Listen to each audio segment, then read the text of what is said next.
Elles sont mortes, toutes. Elles étaient peu nombreuses et elles sont mortes. Il n'y a plus de traces.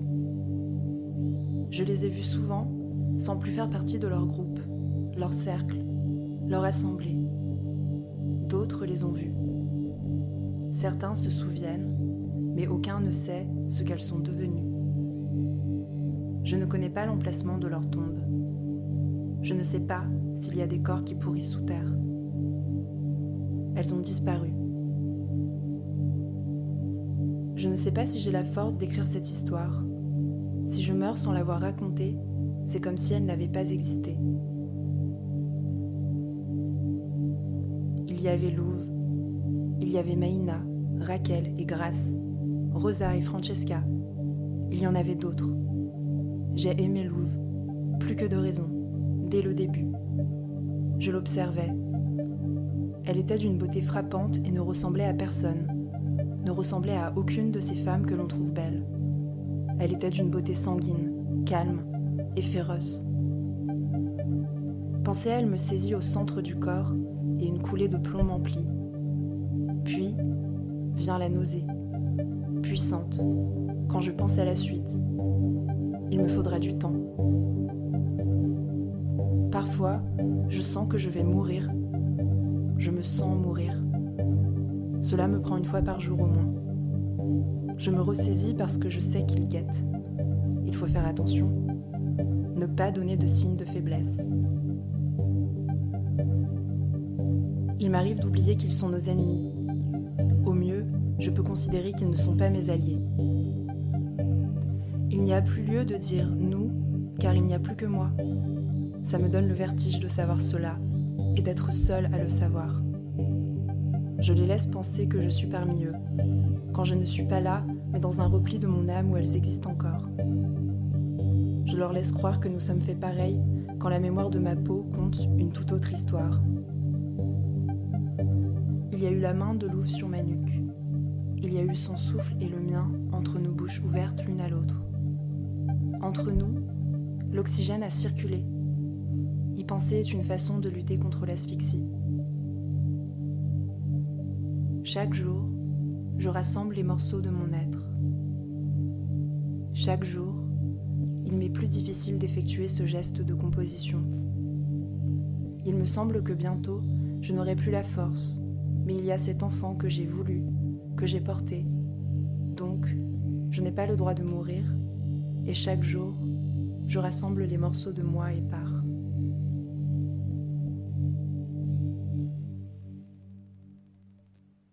Extrait du roman Viendra le temps du feu de Wendy Delorme, parution mars 2021 dans la collection Sorcières des éditions Cambourakis. Lecture et mise en son par Candice Checherlian. Donc nous sommes heureux et heureuses de t'accueillir Wendy pour cette interview radiophonique dans le cadre de Nos Mondes Sauvages. Donc Nos Mondes Sauvages, c'est l'aventure entre autres numérique du 20e Salon du Livre d'expression populaire et de critique sociale qui est organisé chaque année par l'association Colère du Présent. Bonjour Wendy. Bonjour, enchantée. Donc Wendy, tu es romancière, tu es traductrice, tu es performeuse, tu as déjà publié plusieurs romans, notamment Quatrième Génération, Le corps est une chimère. Le dernier en date, c'est Viendra le temps du feu. C'est sorti aux éditions Cambourakis en mars 2021. Viendra le temps du feu, c'est un roman dystopique, un roman choral à 5 voix. Est-ce que tu peux nous présenter les 5 personnages de ton roman et ce qui les anime ? Alors oui, dans Viendra le temps du feu, on rencontre plusieurs personnages. Et on va rencontrer d'abord Ève, qui est une survivante d'une communauté de résistantes qui a disparu, et elle vit dans le deuil et la souffrance d'être séparée de ses sœurs, en fait. C'est un personnage qui est très isolé et qui vit de manière, elle vit cachée, elle vit de manière anonyme, de peur d'être repérée comme une ancienne résistante, parce que le récit se déroule dans une société très oppressive. Et le deuxième personnage qu'on va rencontrer, c'est Louise, qui, elle, est née dans le territoire où se passe l'action, donc dans un territoire qui a un état qui a mis en place un système très autoritaire où les citoyens et les citoyennes sont soumis à toute une série de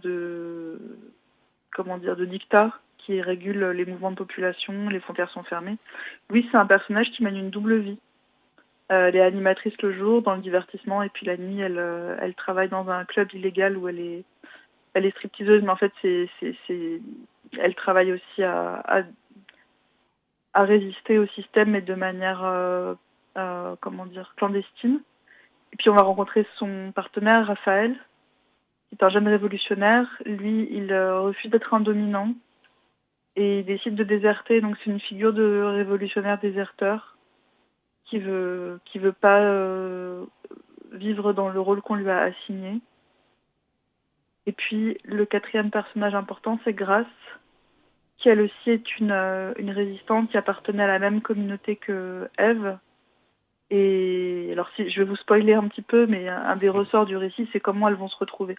Et pour résumer, en fait, ces personnages incarnent différentes manières de résister dans un système oppressif. Donc il y a ceux qui choisissent de faire communauté en marge du territoire et de s'organiser de manière séparatiste en mettant en commun leurs ressources, leurs idéaux, donc de fonctionner en dehors du système. Et puis il y a celles et ceux qui choisissent de résister à l'intérieur du système. Et je crois que le récit montre que les deux stratégies sont nécessaires, complémentaires et dépendent du contexte en fait. Comme tu viens de le dire, l'intrigue, elle prend place dans un territoire qui est découpé.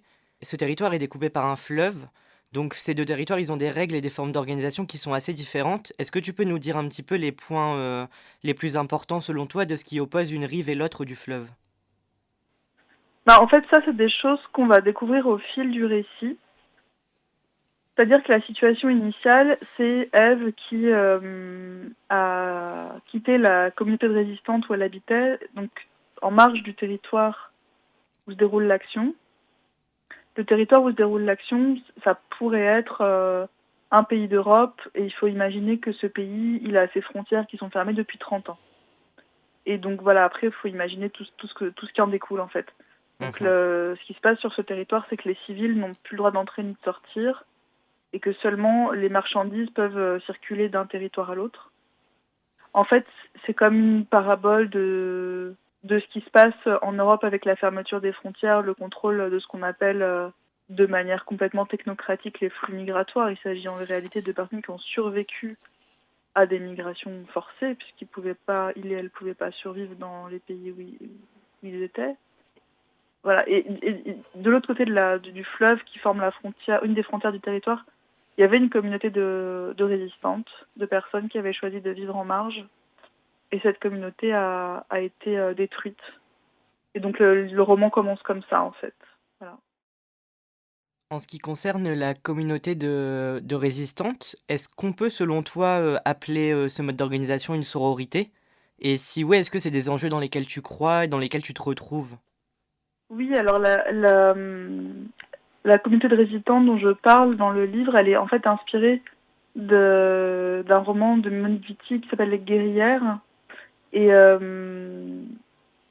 c'est une sororité ou une adelphité. Alors en fait, les personnes, j'explique à un moment donné dans le roman, les personnes qui ont choisi de vivre ensemble dans cet endroit en marge du territoire et en marge de la société sont des personnes qui ont été assignées femmes à la naissance ou pas, mais qui en tout cas ne se reconnaissent pas dans les catégories femmes et de la catégorie hommes, et qui ont décidé de former, qui ont dû fuir en fait, et qui ont décidé de s'appeler les sœurs et de se nommer au féminin pluriel, quel que soit leur genre de départ, parce que c'est ce qui se passe dans Les Guerrières de Monique Wittig. En fait, le sujet c'est le féminin pluriel. C'est une autrice qui a travaillé à détruire la prédominance du masculin dans la langue.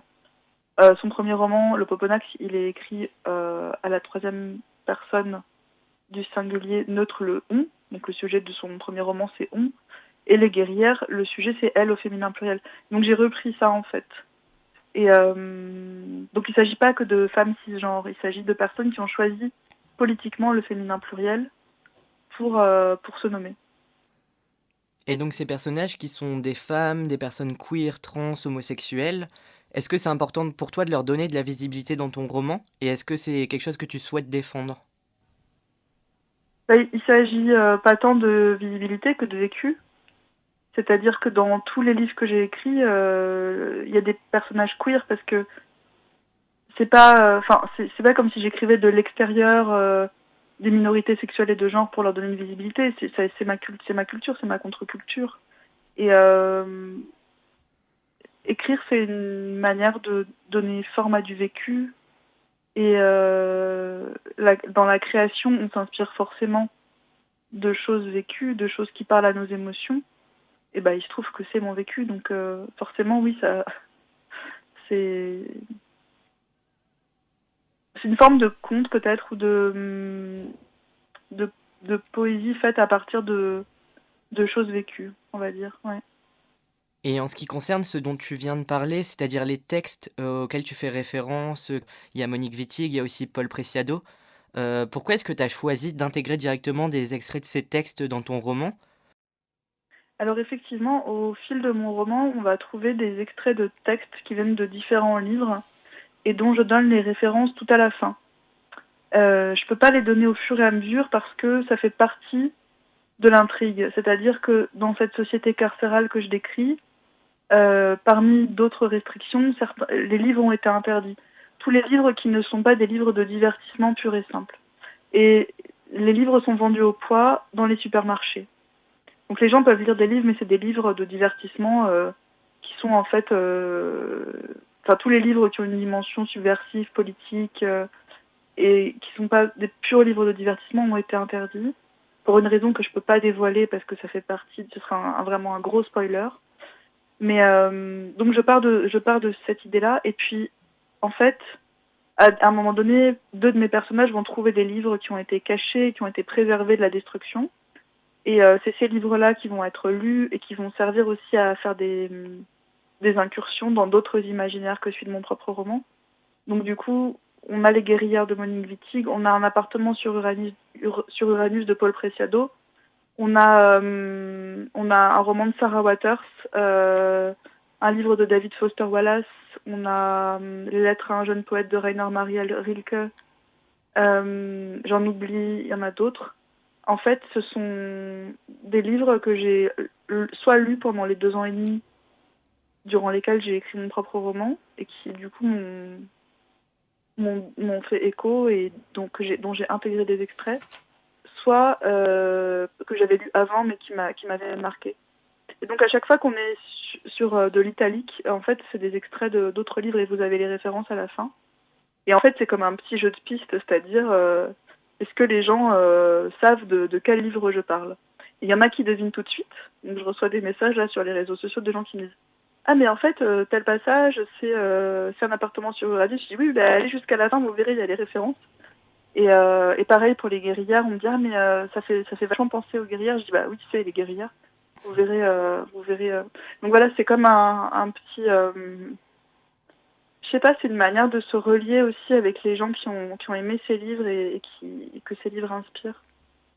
Et de les faire découvrir aux gens qui les... Mais ça s'est pas fait de manière intentionnelle dans le sens où j'avais pas de plan d'écriture quand j'ai commencé ce roman. Donc je me suis laissée guider par mes personnages et je me suis laissée nourrir par les livres que j'ai lus pendant l'écriture.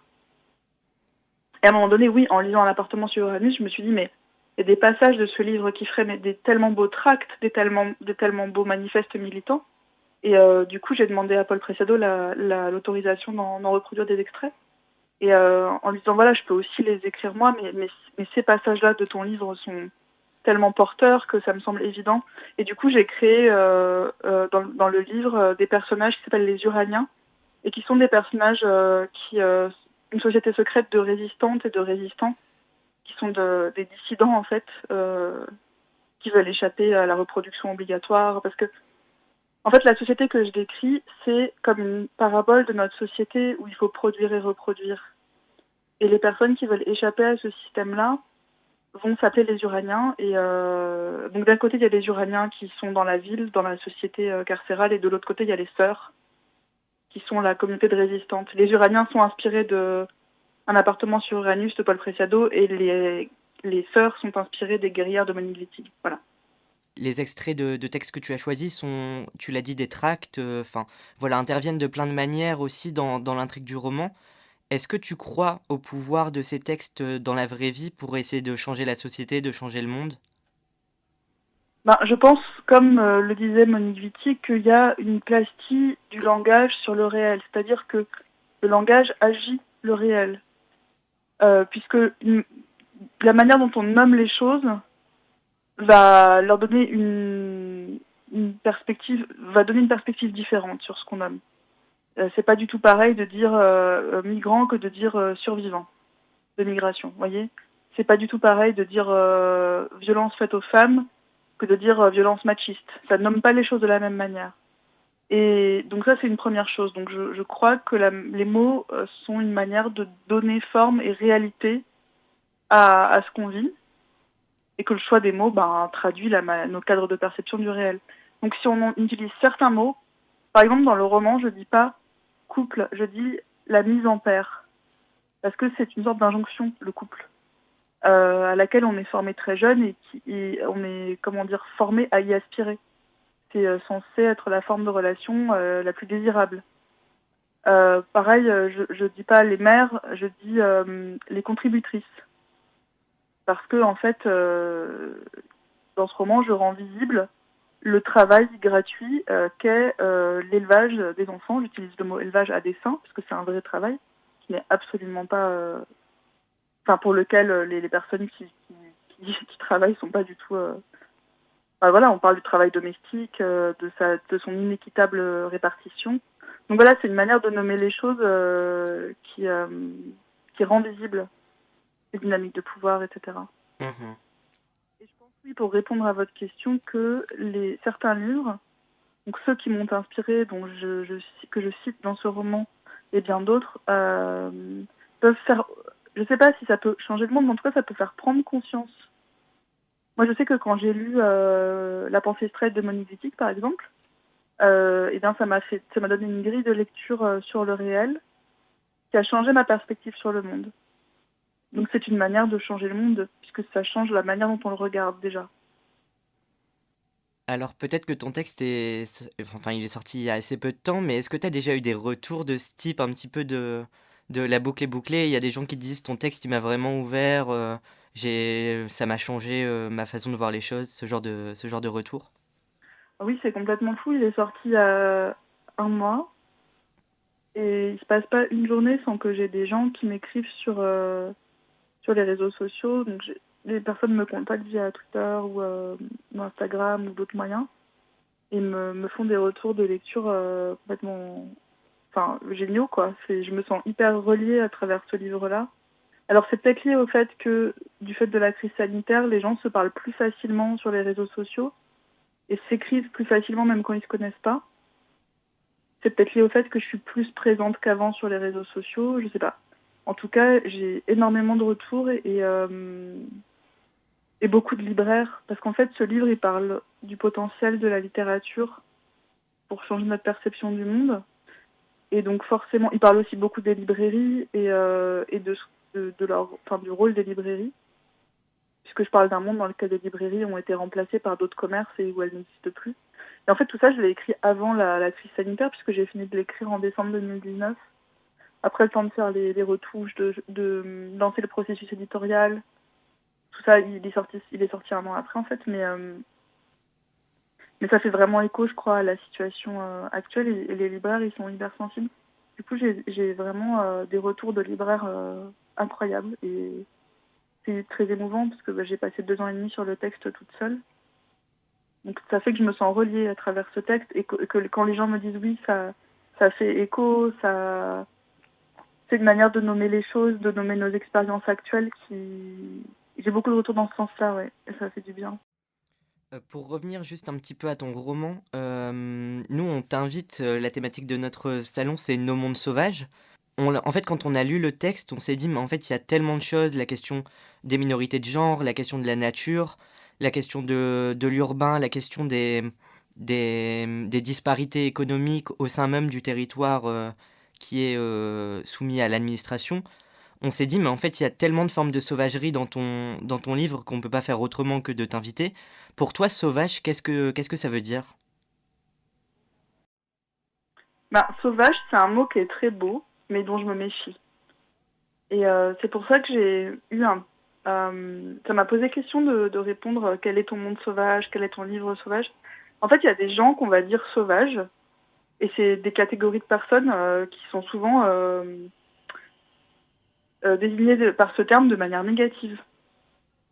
Donc je trouve ça compliqué de... Vous voyez, c'est qui les sauvages? C'est l'inverse des gens qui se considèrent comme civilisés. Donc là, on tombe dans des logiques de civilisateurs versus sauvages, dans tout ce vocabulaire qui a justifié la colonisation, vous voyez. Et c'est pour ça que je le trouve dangereux, compliqué, délicat à manier ce mot. Et puis aussi parce qu'il renvoie à l'idée d'une nature qui n'aurait pas été altérée par l'humain, chose qui existe quasiment plus. Et en même temps, le sauvage, la nature, elle est pas, elle est façonnée par bien d'autres choses que l'humain aussi. Donc voilà. En fait, je trouve que c'est un mot qui a un fort potentiel poétique et mythologique, et qui en même temps a servi à justifier de grandes exactions dramatiques et inhumaines. Je suis la pierre. Nous faisons corps. Par la fente du rocher, j'ai tout juste assez d'air. Quand arrive le matin, filtre un peu de lumière. J'y plonge mes doigts, ma main. Le peu de cette lueur me fait déjà du bien. La pluie goutte par cette même brisure du rocher. Et elle me donne à boire. J'attends. Mon heure viendra. J'ai soulevé des gravats et avec mes outils j'ai agrandi la fente. Mais il m'est impossible de bouger les rochers qui obstruent la galerie. Je peux tenir sans doute quelques jours comme cela, avant de m'affaiblir. Les grands froids sont passés, arrive le printemps. Je gratte sur la pierre quand j'ai de la lumière pour y laisser des noms qui pourront me survivre si je m'éteins ici. J'ai dit pour mes sœurs ensevelies tous les chants et prières que mon âme contenait, séparées de moi par un éboulement après les explosions. J'ai entendu leurs cris. Maïna est restée vivante le plus longtemps.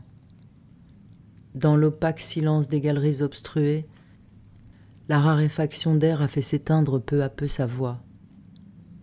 On s'est parlé longuement, sa parole en écho souterrain sous mes pieds. Creuser jusqu'à elle aurait fait céder encore plus l'amoncellement de pierres. J'aurais hâté sa fin en voulant la sauver. J'ai chanté avec elle et pleuré sa souffrance. Puis le silence s'est fait, et j'ai fermé les yeux à défaut de pouvoir embrasser ses paupières pour les clore à jamais. Nous étions observés par les autres de plus près que je ne l'aurais cru. Ils connaissaient l'entrée de plusieurs galeries, l'emplacement de nos vivres. J'ai cette amertume immense de n'avoir su prévenir l'ampleur de leur assaut. Notre plan était simple. Fuir les galeries sous la montagne, y rester quelque temps, regagner la forêt. Toutes ne survivraient pas en cas d'attaque massive. Nous le pressentions. Certaines étaient parties pour vivre chez les autres sur la rive gauche du fleuve. Une vie à se cacher, plutôt qu'à résister, se battre et puis mourir. Si personne ne vient pour enlever les pierres à l'entrée de la galerie, c'est qu'aucune n'est en vie, de celles qui étaient encore à la surface, après qu'eut retenti l'alerte de l'assaut sifflée par nos guetteuses quand ils sont arrivés au milieu de la nuit. Si certaines vivent encore, elles ne pourraient m'atteindre. Je pense qu'ils montent la garde. Je les entends là-haut comme un remous lointain. J'observe le silence. Des échos me parviennent sans que je sache encore bien les distinguer. D'étranges bruits de moteurs, de machines, et les chiens qui hurlent sans jamais s'arrêter. Alors j'attends. Je suis la pierre. Je pourrais rester là indéfiniment. Mon corps a vécu depuis longtemps déjà au contact de la montagne. Nous nous connaissons bien. Je pourrais mourir là, c'est dans l'ordre des choses. Resteraient mes ossements sur ce banc de rochers. J'appartiens ici. Cette lecture est extraite du roman Viendra le temps du feu de Wendy Delorme, à paraître dans la collection sorcière des éditions Cambourakis en mars 2021. Lecture et son par Valérie Miteau. Concernant les éléments dystopiques de ton roman qu'on retrouve aujourd'hui dans la vie de tous les jours, qu'est-ce que ça te fait de voir par exemple le couvre-feu, le contrôle des déplacements, de voir tous ces éléments que tu as imaginés, donc tu disais en 2019, qu'est-ce que ça t'évoque de les retrouver dans la vie maintenant quand tu sors de chez toi après 19h? C'est vrai que c'est hyper bizarre comme expérience. Quand j'ai écrit le livre, j'étais loin de me douter qu'on allait avoir cette crise sanitaire. Comme je dis, j'ai terminé de l'écrire en décembre 2019. Le 31 décembre, je me suis dit, ça y est, je suis sur la fin. Et après, j'ai fait des retouches, mais vraiment minimes. Hein, et du coup, il n'y a rien dans le contenu, dans la narration, qui n'ait pas été écrit avant la crise sanitaire.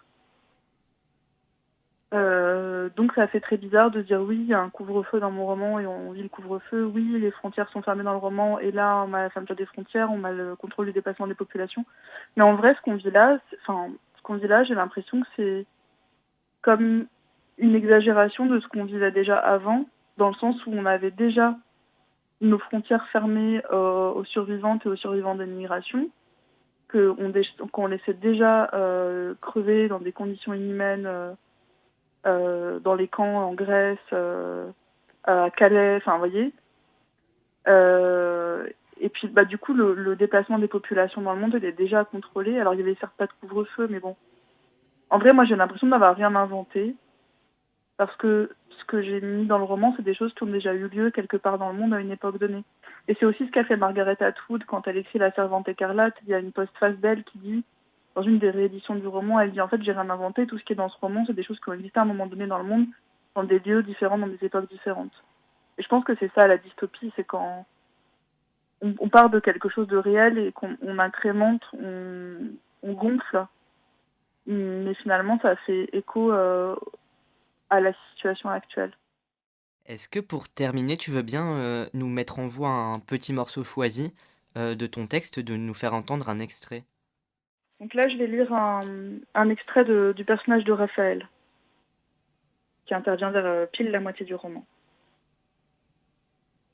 Disséminer le feu, tout brûler, un par un, les grands édifices du pouvoir, réduire en cendres grises et carcasses calcinées les symboles immuables qui structurent les vies, ordonnent l'obéissance, inspirent à tous la crainte ou la dévotion, tracent en voie rectiligne les vies et les pensées de chacun parmi nous. Tout brûler, commencer sans rien dire, sans rien revendiquer, laisser planer le doute. Criminel, l'incendie? Eh bien, merci Wendy pour ton interview. Donc, ce sera à retrouver sur le site www.no-monde-sauvage.com dans le cadre du Salon du livre d'expression populaire et de critique sociale organisé par Colère du Présent. Merci pour cette invitation et bon festival.